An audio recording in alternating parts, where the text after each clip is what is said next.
अतिवृष्टि से हुए नुकसान पर राज्य सरकार ने किसानों को राहत देने के लिए 31,000 करोड़ से ज्यादा का विशेष पैकेज घोषित किया है। हालांकि विपक्ष ने सरकार के पैकेज को ऊंट के मुंह में जीरा बताया है। कांग्रेस नेता विजय वडेट्टीवार ने कहा कि किसानों को बड़े राहत की उम्मीद थी, लेकिन सरकार ने फिर एक बार किसानों को छलने का प्रयास किया है। पिछले 15 दिनों में भारी बारिश के कारण 74 किसानों ने आत्महत्या की है, लेकिन आज सरकार केवल सहायता के आंकड़े बढ़ा चढ़ाकर बता रही है, जो किसानों का मजाक उड़ाना है। उन्होंने आगे कहा, राज्य में किसानों की जमीन का कटाव हो गया है। ऐसे समय में जब उनके पशुधन बह गए हैं, किसानों को प्रति हेक्टेयर कुल 50,000 रुपए की सहायता मिलने की उम्मीद थी। वहीं एनडीआरएफ के मानदंडों के अनुसार दी जा रही सहायता बहुत कम है।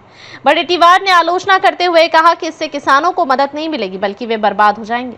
पंजाब जैसा राज्य केंद्र से मदद लिए बिना 50,000 रुपए प्रति हेक्टेयर तक की सहायता दे सकता है, तो महाराष्ट्र जैसे समृद्ध राज्य में किसानों को ठोस सहायता क्यों नहीं दी जा रही है?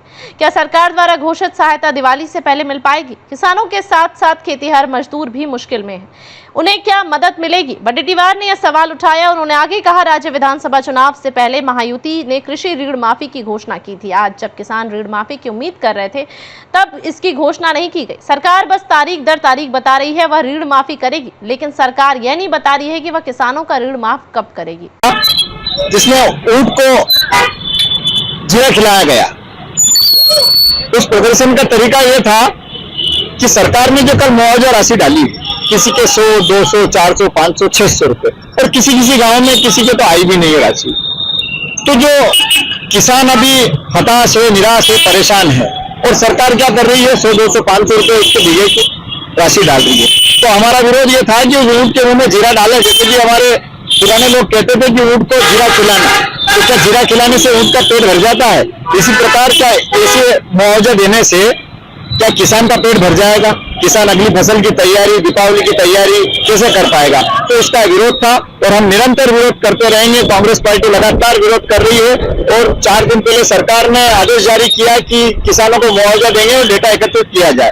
तो क्या डेटा एकत्रित किया और क्या मुआवजा दिया है तो सबको पता है। तो मेरा आपके माध्यम से सरकार से ये मांग है कि जल्दी से जल्दी पुनः किसानों को अच्छा से अच्छा मुआवजा, कम से कम 6,000 रुपए प्रति बीघा के हिसाब से मुआवजा दिया जाए। कि सरकार ने जो किसानों को मुआवजा राशि अभी डाली है वो बिल्कुल नहीं के बराबर है। जितना पैसा उन्होंने प्रति बीघा डाला है उससे सिर्फ एक यूरिया की बोरी आ सकती है, इसके अलावा और कुछ नहीं। प्रति व्यक्ति आप मजदूरी देखें तो 400-500 रुपए प्रतिदिन लग रहा है और सरकार डाल रही है 333 रुपए प्रति बीघा। इस हिसाब से किसान का कैसे भला होगा? और प्रति बीघा खर्चा देखें तो प्रति किसान का एक बीघा खर्चा 10,000 रुपए प्रति बीघा बैठता है, जिसमें खुरपाई, बुआई और खाद, बीज, जल के सब मिला के होता है। तो इस हिसाब से सरकार को कम से कम 6,000 रुपए प्रति बीघा मुआवजा डालना चाहिए ताकि कुछ राहत किसानों को मिले। सिंगल क्लिक के माध्यम से पैसे डले भी है खातों में। क्या आप भी चाहते हैं जटिल रोगों पर विशेष रूप से आयुर्वेदिक उपचार? तो मिलिए 77 वर्षों से आयुर्वेद सेवा में लगी हुई शिवशंकर आयुर्वेदिक एजेंसी।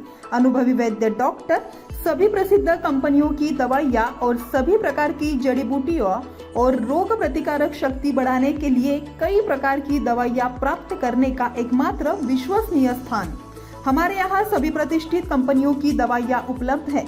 समय सुबह 10 बजे से रात 9 बजे तक, तो फिर इंतजार किस बात का? महाजन मार्केट के पास, टेम्पल बाजार रोड, सीताबर्डी, नागपुर। 8605245080 911207900।